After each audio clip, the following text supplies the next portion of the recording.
Assalamualaikum warahmatullahi wabarakatuh. Perkenalkan, nama saya Alfa Farhatun Nazila, dan di video kali ini saya ingin membahas tentang media pembelajaran dan macam-macam metode pembelajaran. Nah, untuk sedikit informasi sih, jadi kenapa kali ini saya membahas tentang materi tersebut, yaitu karena memang tujuan dari pembuatan video ini yaitu untuk memenuhi tugas mata kuliah saya di mata kuliah strategi pembelajaran. Jadi untuk mempersingkat waktu, mari kita langsung saja ke materinya. Materi yang pertama yaitu media pembelajaran. Tapi mau nanya dulu nih, apa sih media pembelajaran itu? Ya kan pada nanya kan pasti, apa sih media pembelajaran itu? Jadi untuk jelasnya, media pembelajaran yaitu alat yang digunakan dalam proses pembelajaran. Oke, saya ulangi lagi. Media pembelajaran yaitu sebuah alat yang digunakan dalam proses pembelajaran. Nah kelihatan nih, langsung pada ngerti kan, langsung kepikiran nih di otaknya pasti.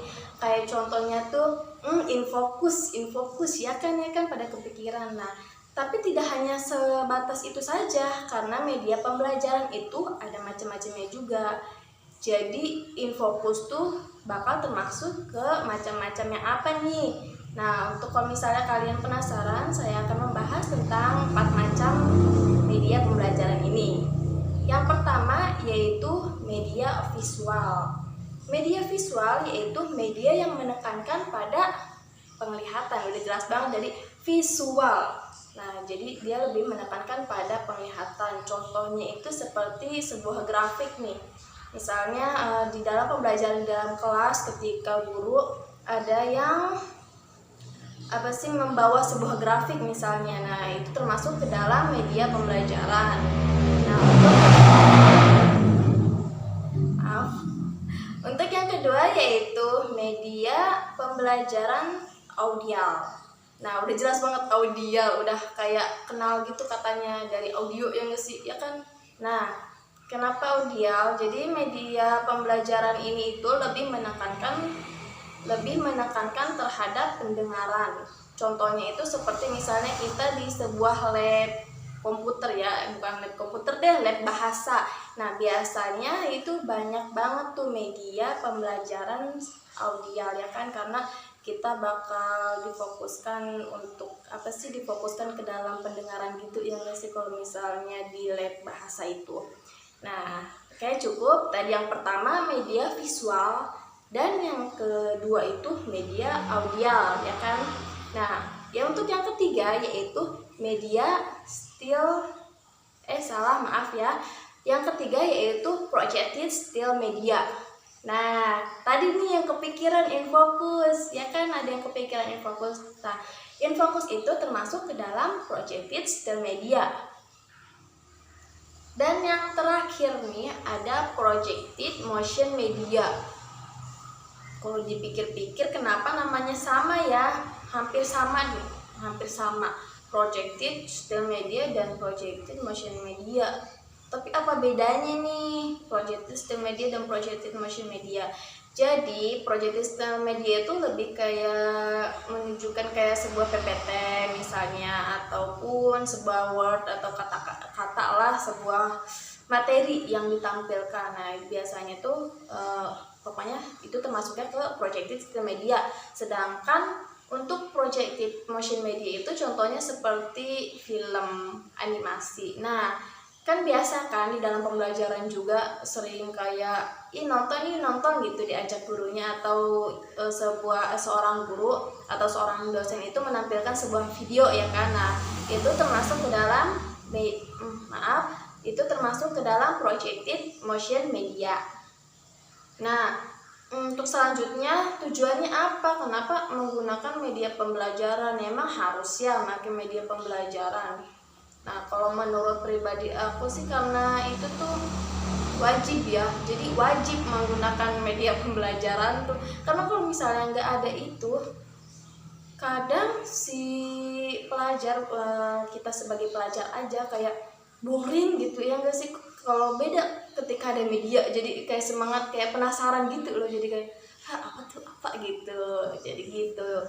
Satu, menambah ketertarikan siswa ya kan, wajib. Media pembelajaran itu tujuannya pertama menarik ketertarikan siswa, dan yang kedua menurut aku menambah fokus. Karena ketika seorang siswa telah merasa tertarik nih, pasti dia akan fokus ya nggak sih.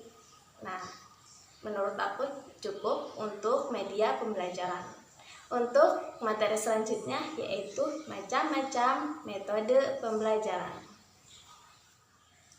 Namun maaf, di video kali ini saya hanya ingin membahas 3 macam metode pembelajaran. Karena metode pembelajaran itu banyak sekali, berhubungan waktunya tidak terlalu akan mengambil banyak waktu gitulah. Jadi saya kali ini hanya akan membahas 3 metode pembelajaran. Nah, macam-macam metode pembelajaran yang pertama yaitu ada metode ceramah. Ya langsung pada ngeh gitu ya, kalau di bahasa Sunda sih ngeh, langsung kayak metode ceramah gitu. Kenapa sih gitu? Ya karena memang banyak sekali guru atau dosen yang menggunakan metode ini ya kan. Bahkan kali ini aja nih saya menggunakan metode ceramah. Namun jangan disepelekan juga ya, karena metode ceramah ini juga ada keunggulannya. Ketika seorang guru dan dosen menggunakan metode ini, jadi si kelas itu akan kondusif gitu, tenang. Karena yang berbicara itu hanya satu orang, yaitu guru dan dosennya. Ya kan? Beda dengan metode yang lain nanti deh untuk metode selanjutnya. Pokoknya metode ini itu membuat kelas menjadi lebih kondusif dan lebih efisien. Namun kekurangannya yaitu ya tadi, diantaranya yaitu yang pertama tadi membuat boring ya kan. Tapi tergantung gurunya juga sih dan dosennya. Terkadang ketika guru dan dosennya bisa membuat suasana kelas jadi kayak lebih aktif, lebih ya menyenangkan lah. Ketika menjelaskannya juga kayak lebih energik gitu. Terkadang sih kita sebagai murid juga jadi kayak semangat ya kan gitu ya. Nah lanjut untuk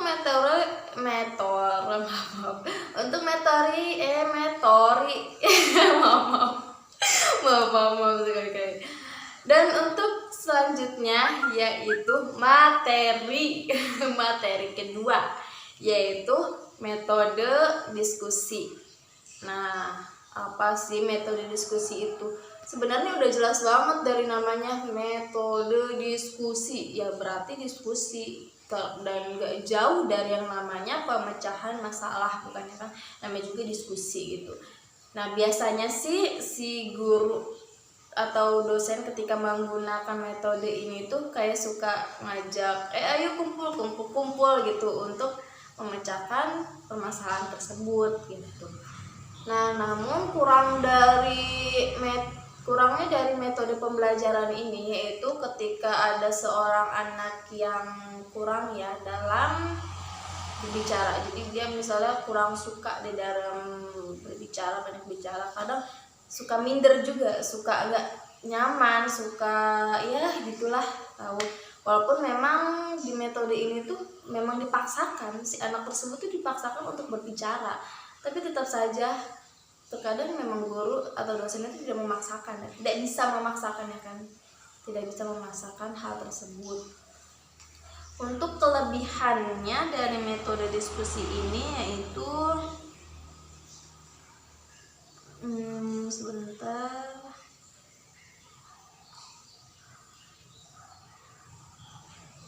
Nah, untuk keunggulan dari metode diskusi ini itu membangun suasana kelas lebih aktif ya, lebih heboh.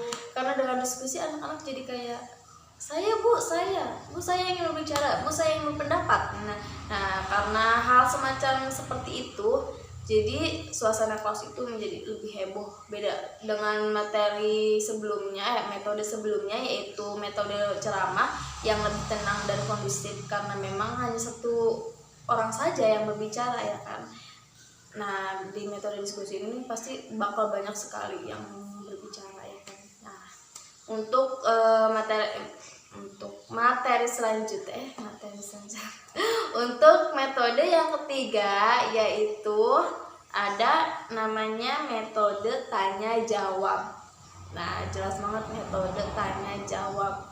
Ya pasti timbal balik tanya jawab ya, ketika seorang guru memberikan pertanyaan dan ketika seorang murid juga menanyakan sesuatu ya kan, gak jauh dari hal tersebut. Tapi untuk informasi lebih sih ya, metode ceramah itu bisa dimix lah bahasanya, dimix sama metode tanya jawab, metode diskusi, terkadang bisa digunakan langsung. Jadi nggak perlu kayak seorang guru atau seorang dosen itu hanya fokus dengan satu metode di dalam pembelajaran. Karena menyesuaikan gimana kelas, menyesuaikan gimana muridnya, menyesuaikan gimana siswanya ya kan. Karena itu jadi bisa saja di mix. Misalnya tadi kayak sekarang saya menggunakan metode ceramah, namun saya juga bisa mix dengan metode tanya jawab. Misalnya saya ingin bertanya kepada kalian semua di sini, tahu nggak sih tentang ini? Untuk kalian yang tahu bisa komen di kolom komentar ya. Nah, itu juga bisa termasuk kan, bisa jadi ya collab dari metode ceramah dengan metode tanya jawab. Nah, cukup karena hanya 3 metode yang saya bahas kali ini, dan menurut saya juga tadi di media pembelajaran juga sangat cukup jelas ya, yaitu ada media visual, media audio, media projected still media, dan projected still motion media. Itu sangat cukup jelas menurut saya. Dan terima kasih karena sudah menonton. Mohon maaf apabila saya ada kekurangan dan kesalahan. Pokoknya jadi intinya terima kasih. Assalamualaikum warahmatullahi wabarakatuh.